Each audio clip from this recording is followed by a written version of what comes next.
منور صبح کر لے اور روشن شام کرتا چل، تو اپنی آخرت کے واسطے کچھ کام کرتا چل، بھلا اس چند دن کی زندگی کا کیا ٹھکانہ ہے، اگر کچھ ہو سکے تو خدمت اسلام کرتا چل۔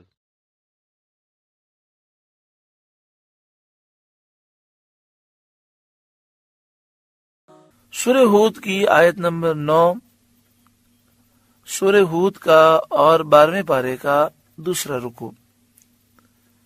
وَلَئِنْ أَذَقْنَا الْإِنسَانَ مِنَّا رَحْمَةً، اور اگر ہم آدمی کو اپنی کسی رحمت کا مزہ دیں،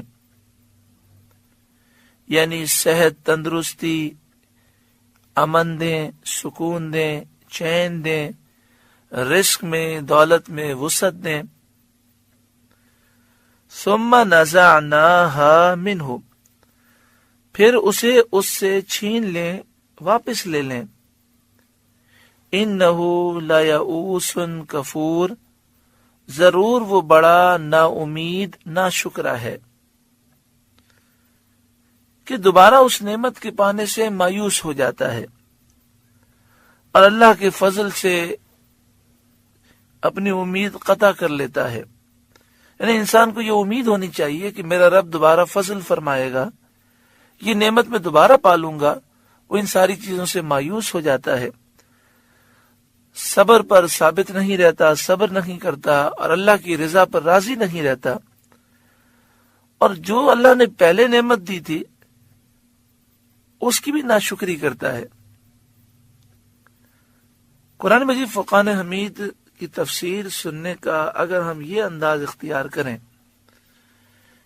کہ جو نصیحت قرآن پاک کی ہم سماعت کریں، ہم اس نصیحت پر اللہ تعالیٰ سے دعا مانگیں کہ اے اللہ ہمیں عمل کی توفیق عطا فرما۔ مثلا یہ سنا کہ انسان بڑا نا امید نا شکرہ ہے، تو ہم کہ اے اللہ تعالیٰ ہمیں ناشکری سے بچا، تیری رحمت سے ہمیں امید ہمیشہ وابستہ رکھنے کی توفیق عطا فرما۔ دوسری بات، جس چیز پر عمل ہو اور نصیحت سنے تو دل میں دعا کریں کہ اے اللہ ہمیں اس پر ہمیشہ عمل کی توفیق عطا فرما، اور جس پر عمل نہ ہو اور قرآن پاک میں اس کا حکم ہو تو دل میں یہ نیت کرنی چاہیے کہ میں انشاءاللہ اس پر عمل کروں گا، اور اب تک میں نے عمل نہیں کیا، اللہ مجھے معاف فرما۔ تو اس طرح درس قرآن سننے میں زیادہ سرور بھی حاصل ہوتا ہے، اور انسان قرآن پاک کے درس سنتے سنتے کئی معرفت الہی کی منزلیں طے کر جاتا ہے۔ آگے شاد فرمایا وَلَئِنْ أَذَقْنَاهُ نَعْمَاءَ بَعْدَ ضَرَّاءَ مَسَّتْهُ، اور اگر ہم اسے نعمت کا مزہ دیں اس مصیبت کے بعد جو اسے پہنچی، اس کی مصیبت دور کر دی جائے اور بیماری تندرستی سے تبدیل ہو جائے، خوف و ہراس کے بجائے امن مل جائے، روزی میں دولت میں جو تنگی تھی وہ دور ہو جائے اور رزق وسیع ہو جائے، لَيَقُولَنَّ ذَهَبَ السَّيِّئَاتُ عَنِّي، تو ضرور کہے گا کہ برائیاں مجھ سے دور ہوئیں، ساری تکلیفیں مجھ سے دور ہو گئیں۔ انہ لفرح فخور، بے شک وہ خوش ہونے والا، بڑائی مارنے والا ہے۔ اللہ تعالیٰ کی نعمت پر شکر گزاری کرنے کے بجائے، شکر بجا لانے کے بجائے، نعمت کا حق ادا کرنے کے بجائے غرور و تکبر میں مبتلا ہو جاتا ہے۔ إِلَّا الَّذِينَ صَبَرُوا وَعَمِلُوا الصَّالِحَاتِ، مگر جنہوں نے صبر کیا اور اچھے کام کیے، یعنی یہ تو عام لوگوں کا ذکر ہے، لیکن جو مومن ہیں، جو صبر والے ہیں، اچھے کام کرنے والے ہیں، وہ مصیبت پر صبر کرتے ہیں اور نعمت پر شکر کرتے ہیں۔ اولئک لہم مغفرۃ واجر کبیر، ان کے لیے بخشش اور بڑا ثواب ہے۔ فَلَعَلَّكَ تَارِكٌ بَعْدَ مَا يُوحَىٰ إِلَيْكَ، تو کیا جو وحی آپ کی طرف ہوتی ہے اس میں سے کچھ آپ چھوڑ دیں گے. وَضَائِقٌ بِهِ صَدْرُكَ، اور اس پر تنگ دل ہو جائیں گے. ان یقولوا، اس بنا پر کہ وہ کہتے ہیں، لولا انزل علیہ کنز، ان کے ساتھ کوئی خزانہ کیوں نہ اترا، او جاء معہ ملک، یا ان کے ساتھ کوئی فرشتہ آتا. امام ترمذی نے فرمایا کہ یہاں سوال نہیں کے معنی میں ہے، یعنی آپ کی طرف جو وحی ہوتی ہے وہ سب آپ انہیں پہنچائیں اور دل تنگ نہ ہوں. یہ تبلیغ رسالت کی تاکید ہے. اللہ تعالیٰ سب کچھ جانتا ہے. اللہ تعالیٰ اس بات کو جانتا ہے کہ رسول کریم صلی اللہ علیہ وآلہ وسلم ادائے رسالت میں کمی کرنے والے نہیں، اور اللہ نے آپ کو معصوم پیدا فرمایا ہے. آپ ہر غلطی سے، ہر گناہ سے محفوظ ہیں، معصوم ہیں. اس تاکید میں آپ صلی اللہ علیہ وآلہ وسلم کی تسکین خاطر بھی ہے اور کفار کی مایوسی بھی، کہ یہ جو مذاق اڑاتے ہیں تو یہ سن لیں کہ نبی اکرم صلی اللہ علیہ وآلہ وسلم تبلیغ دین سے پیچھے ہٹنے والے نہیں، اور ان کا مذاق اڑانا، استہزاء تبلیغ کے کام میں مخل نہیں ہو سکتا. اس آیت کریمہ کا شان نزول یہ ہے کہ عبداللہ بن امیہ مخزومی نے رسول کریم صلی اللہ علیہ وآلہ وسلم سے کہا تھا کہ اگر آپ سچے رسول ہیں اور آپ کا خدا ہر چیز پر قادر ہے تو اس نے آپ پر خزانہ کیوں نہیں اتارا، یا آپ کے ساتھ کوئی فرشتہ کیوں نہیں بھیجا جو آپ کی رسالت کی گواہی دیتا. اس پر یہ آیت کریمہ نازل ہوئی. انما انت نذیر، آپ تو ڈر سنانے والے ہیں. یعنی آپ کو کیا پرواہ، اگر کافر نہ مانے یا تمسخر کریں، مذاق اڑائیں، تو آپ کا جو کام ہے وہ پیغام پہنچا دینا ہے. واللہ علی کل شیء وکیل، اور اللہ ہر چیز پر محافظ ہے. ام یقولون افتراہ، کیا یہ کہتے ہیں کہ انہوں نے اسے جی سے بنا لیا؟ یعنی کیا کفار مکہ قرآن پاک کے متعلق یہ کہتے ہیں کہ یہ قرآن انہوں نے نبی کریم صلی اللہ علیہ وآلہ وسلم نے اپنی مرضی سے بنا لیا؟ قل، اے محبوب آپ فرمائیے، فَأْتُوا بِعَشْرِ سُوَرٍ مِثْلِهِ مُفْتَرَيَاتٍ، کہ تم ایسی بنائی ہوئی 10 صورتیں لے آؤ. وَادْعُوا مَنِ اسْتَطَعْتُم مِّن دُونِ اللَّهِ، اور اللہ کے سوا جو مل سکیں سب کو بلا لو. ان کنتم صادقین، اگر تم سچے ہو. تمہارا عقیدہ یہ ہے کہ قرآن انسان نے بنایا ہے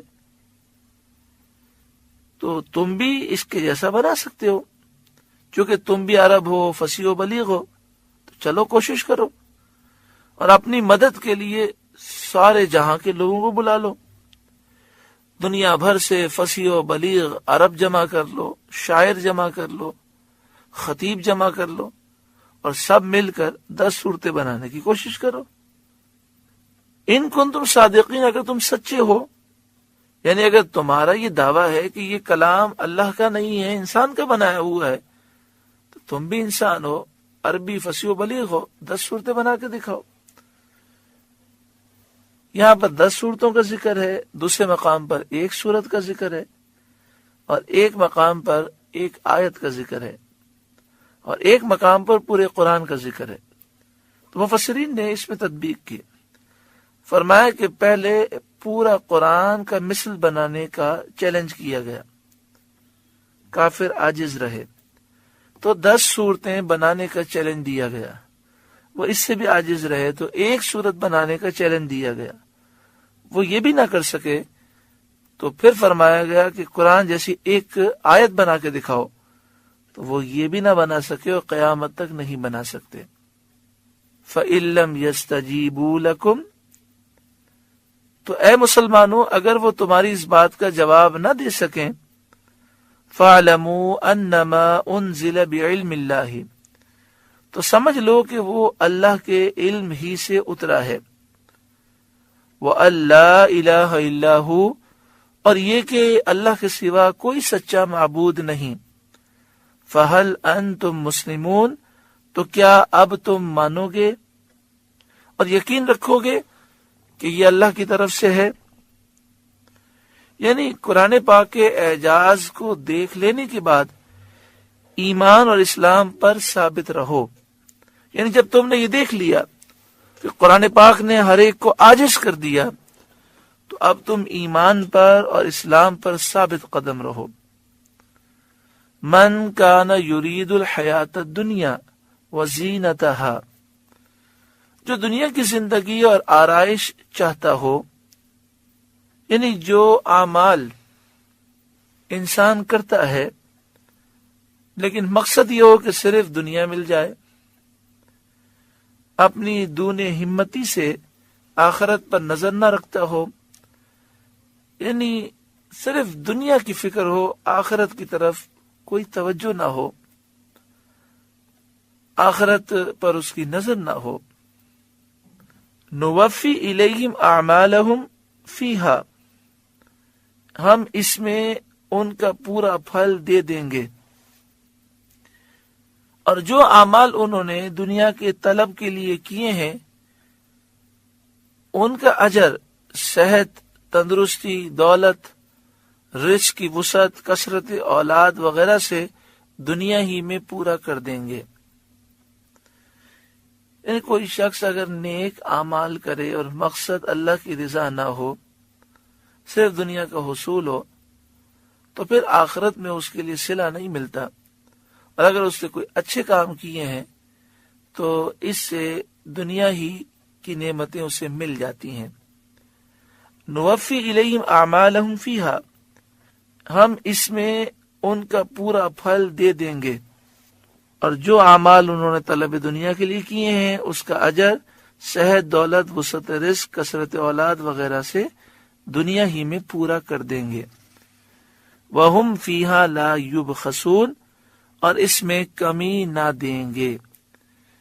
یہی وہ آیت کریمہ ہے جس کی وجہ سے صالحین پریشان ہو جاتے تھے کہ ہم جو نیکیاں کر رہے ہیں اور اس کے بعد ہم دنیا میں اتنی نعمتیں پا رہے ہیں، تو کہیں ایسا تو نہیں کہ اللہ ہم سے ناراض ہو گیا اور ساری نیکیوں کا اجر ہمیں دنیا میں دے دیا جائے اور آخرت میں ہمیں کچھ بھی نہ ملے۔ تو وہ تو صالحین تھے، پھر بھی اللہ کے خوف سے روتے رہتے تھے اور استغفار کرتے۔ اولئک الذین لیس لہم فی الآخرۃ الا النار، یہ ہیں وہ جن کے لیے آخرت میں کچھ نہیں مگر آگ، یعنی ان کے لیے صرف آخرت میں آگ ہے۔ وحبط ما صنعوا فیہا، اور اکارت گیا جو کچھ وہاں کرتے تھے۔ وباطل ما كانوا يعملون، اور نابود ہوئے جو ان کے عمل تھے۔ ان دنیا کے اندر جو انہوں نے اعمال کیے سب برباد ہو گئے، آخرت میں صرف اور صرف انہیں جہنم کی سزا ملی۔ یعنی یہ وہ لوگ ہیں جن کے لیے جہنم کی سزا ہے آخرت میں، اور دنیا میں جو انہوں نے اعمال کیے ہوں گے اس کا کوئی صلہ وہ آخرت میں نہیں پائیں گے۔ حضرت ضحاک نے کہا کہ یہ آیت مشرکین کے لیے ہے کہ وہ صلہ رحمی کریں، رشتہ داروں کے حقوق ادا کریں، ان کی خدمت کریں، یا محتاجوں کی مدد کریں، یا کسی پریشان حال کی مدد کریں، یا اس طرح کی کوئی اور نیکی کریں، اچھا کام کریں، تو اللہ تعالیٰ وسعت رزق وغیرہ سے ان کے عمل کی جزا دنیا ہی میں دے دیتا ہے، اور آخرت میں ان کے لیے کوئی حصہ نہیں۔ تو جو بدعقیدہ ہے، بد مذہب ہے، کافر ہے، مشرک ہے، یہودی، عیسائی ہے، اگر وہ دنیا میں کوئی اچھے کام کرتا ہے تو اس کا صلہ اسے دنیا میں ہی دے دیا جاتا ہے۔ ایک قول یہ ہے کہ یہ آیت منافقین کے لیے نازل ہوئی جو آخرت کے ثواب کے تو معتقد نہ تھے اور جہادوں میں مال غنیمت حاصل کرنے کے لیے شامل ہوتے تھے، تو ان کے بارے میں یہ بتایا گیا کہ چونکہ یہ اللہ کی رضا کے لیے کام نہیں کرتے، دل سے ایمان نہیں لائے اور یہ جہاد وغیرہ میں جاتے ہیں تو وہاں سے مال غنیمت وغیرہ پا لیتے ہیں۔ افمن کان علی بینۃ من ربہ، تو کیا وہ جو اپنے رب کی طرف سے روشن دلیل پر ہو، جس کے پاس رب العالمین کی روشن دلیل ہو، جس کا سینہ نور قرآن سے روشن ہو، کیا وہ اس کی مثل ہو سکتا ہے جو دنیا کی زندگی اور اس کی آرائش چاہتا ہو؟ ایسا ہرگز نہیں ہو سکتا۔ ان دونوں میں بڑا فرق ہے۔ روشن دلیل سے کیا مراد ہے؟ تو فرمایا وہ دلیل عقلی مراد ہے جو اسلام کی حقانیت پر دلالت کرے، یعنی وہ عقل مراد ہے جو یہ بتائے کہ اسلام سچا مذہب ہے، اور اس شخص سے جو اپنے رب کی طرف سے روشن دلیل پر ہو وہ یہودی مراد ہیں جو اسلام سے مشرف ہوئے، جیسے حضرت عبداللہ بن سلام اور دیگر یہودی جو آپ کے ساتھی تھے وہ اسلام لے آئے۔ افمن کان علی بینۃ من ربہ، تو کیا وہ جو اپنے رب کی طرف سے روشن دلیل پر ہو، وَيَتْلُوهُ شَاهِدٌ مِّنْهُ، اور اس پر اللہ کی طرف سے گواہ آئے اور اس کی صحت کی گواہی دے، یہ گواہ قرآن مجید ہے، یعنی وہ اسلام کو سچا مذہب مانتا ہے، اس پر اس کے پاس عقل ہے جو یہ ثابت کرتی ہے، دلالت کرتی ہے کہ اسلام سچا مذہب ہے، اور اس کی اس بات پر گواہ قرآن پاک ہے۔ وَمِن قَبْلِهِ کتاب موسیٰ اماما ورحمہ، اور اس سے پہلے موسیٰ کی کتاب پیشوا اور رحمت، یعنی توریت، جو کہ پیشوا بھی ہے اور رحمت بھی ہے۔ اولئک یؤمنون بہ، وہ اس پر ایمان لاتے ہیں، یعنی یہ وہ یہودی جو اسلام لے آئے ان کے متعلق فرمایا کہ جو توریت کو مانتے تھے پھر قرآن پر ایمان لائے۔ وَمَن یکفر بہ من الاحزاب، اور جو اس کا منکر ہو سارے گروہوں میں، فالنار موعدہ، تو آگ اس کا وعدہ ہے، یعنی چاہے کوئی بھی شخص ہو قیامت تک آنے والا جو قرآن کا منکر ہے اس کے لیے جہنم ہے۔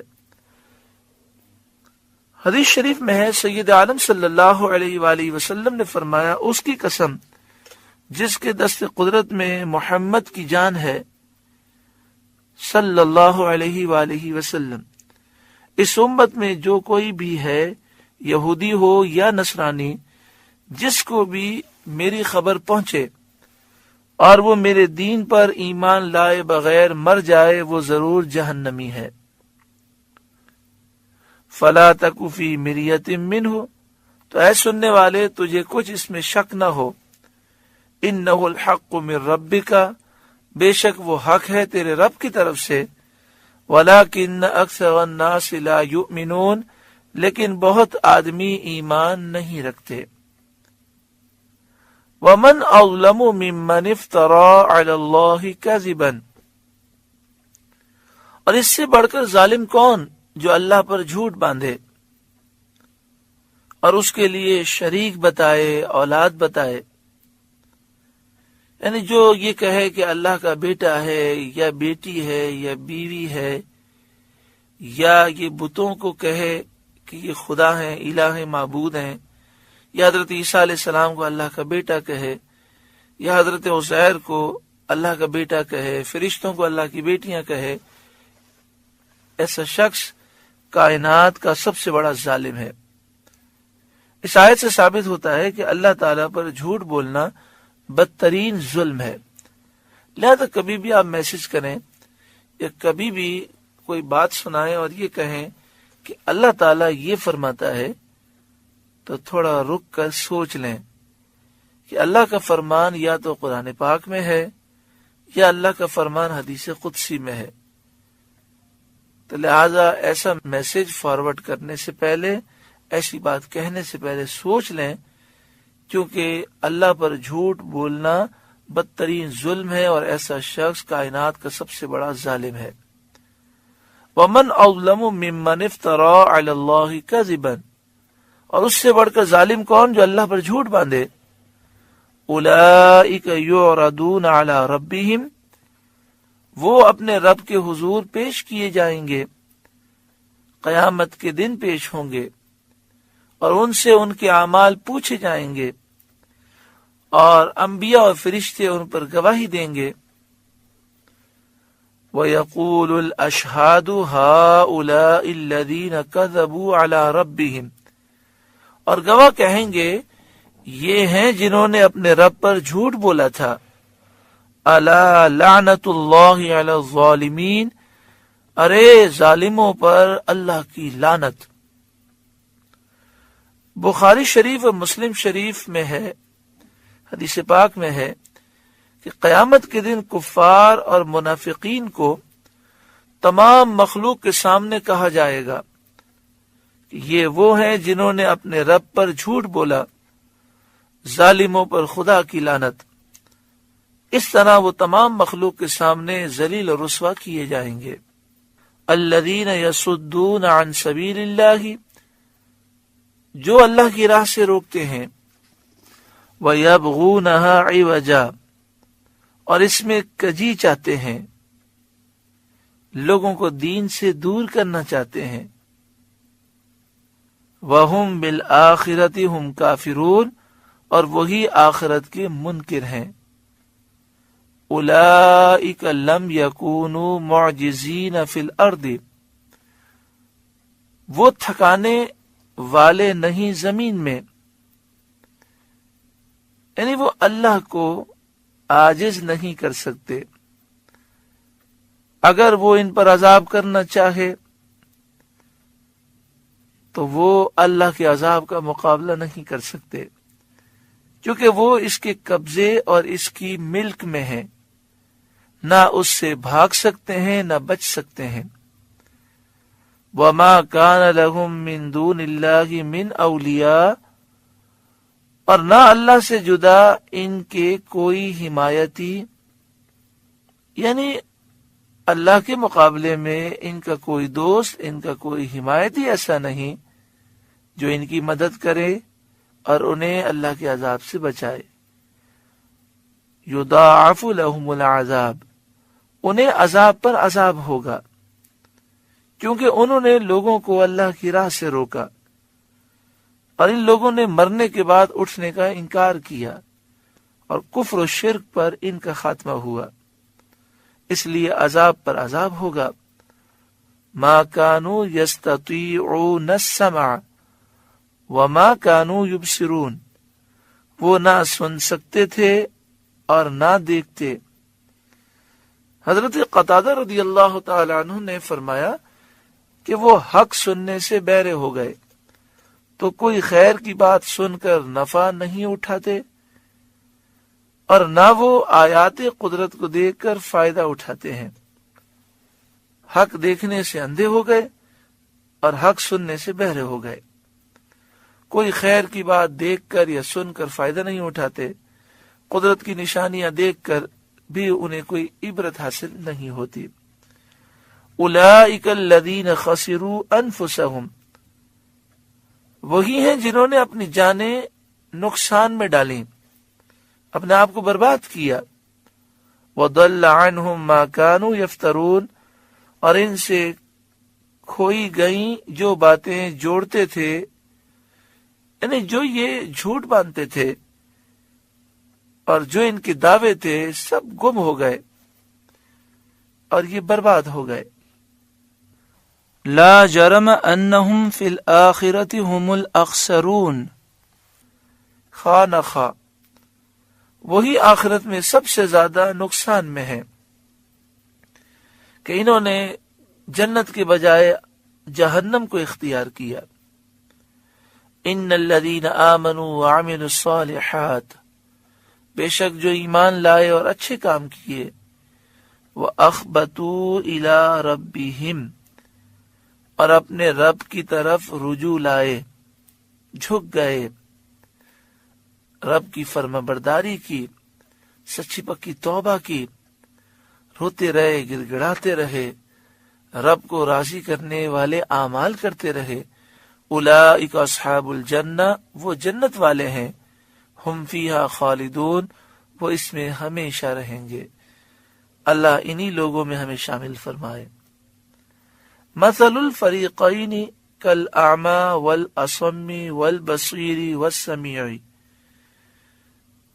دونوں فریق کا حال ایسا ہے جیسے ایک اندھا اور بہرا اور دوسرا دیکھنے والا اور سننے والا. یعنی کافر اور مومن کی مثال دی گئی. کافر اس کی مثل ہے جو نہ دیکھے نہ سنے، یہ ناقص ہے، اور مومن اس کی مثل ہے جو دیکھتا بھی ہے اور سنتا بھی ہے، وہ کامل ہے. مومن حق اور باطل میں امتیاز رکھتا ہے. هل یستویان مثلا، کیا ان دونوں کا حال ایک سا ہے؟ ہرگز ایسا نہیں. افلا تذکرون، تو کیا تم دھیان نہیں کرتے، نصیحت حاصل نہیں کرتے؟